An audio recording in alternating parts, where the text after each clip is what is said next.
Let's be honest, people rarely say this out loud, but not having friends isn't always an accident. It's usually the result of certain psychological patterns, habits of thinking, behaving, and perceiving the world that make deep, lasting connection feel impossible. And no, this isn't about being shy or introverted. It's much deeper. This is what psychology says about people who end up walking through life alone, even when part of them wishes they didn't. 1. They overanalyze every social moment.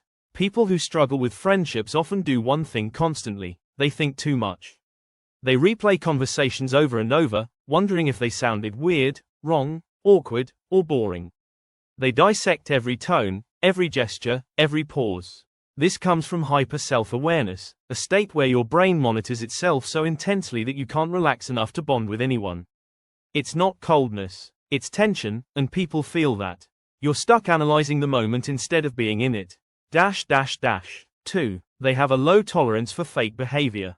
You notice fake laughter, attention-seeking, empty flattery, and surface-level social games instantly. Psychologists call this high social perception, a sign of advanced emotional intelligence. But here's the dark side. When you see through people's masks, you stop playing along with them. You don't pretend, you don't flatter, you don't act impressed. And in a world built on small talk, your authenticity can make people uncomfortable. They confuse your honesty for arrogance, your silence for superiority, your independence for coldness. They avoid you, not because you're unkind, but because you make their performances collapse. 3. They are too self-sufficient. Friendships are built on tiny emotional exchanges, vulnerability, shared struggle, asking for help. But some people don't need any of that. They handle their emotions alone, solve their problems alone, recharge alone. Psychology calls this emotional self-reliance. It looks like strength, but in relationships it creates distance. Because when you never open up, people feel unnecessary in your life. Not pushed away, just not needed. You're not unlikable, you're just too self-contained for most people to enter. 4. They reject group mentality completely. People who struggle with friendships often share one trait: high individualism. You don't follow trends, don't imitate group behavior, don't agree just to fit in. You question things. You think differently. You stand apart. Psychology calls this low social conformity. It earns respect, but not closeness. People bond over sameness. You bond with truth. And that difference keeps you distant even when you're physically present. 5. They struggle with emotional reciprocity. Some people are deeply caring, but they express it logically, not emotionally. This is tied to alexithymia, difficulty expressing or identifying emotions. You care, but you don't show it in ways others recognize. You think being reliable is enough, but people need emotional presence, not just practical support.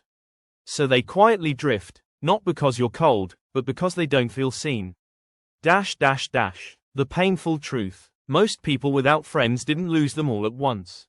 They lost them slowly through tiny patterns: replying late, keeping feelings private, not matching emotional tone, refusing to fake connection, choosing solitude over small talk. You became too observant, too aware, too real for a world built on emotional noise. But here's what people misunderstand: not having friends doesn't mean you're broken. It just means your mind prioritizes truth over belonging. You can't fake connection. You can't dilute yourself to fit in. You stand alone not because no one understands you, but because very few can match you. You don't need to change who you are. You need to understand who you are. Because once you do, you stop asking, "Why don't I have friends?" and start realizing, not everyone is built to handle me. If you want to understand how your mind actually works, not the sugar-coated version, stay here. Because here, we don't talk motivation. We talk psychology that reveals the truth.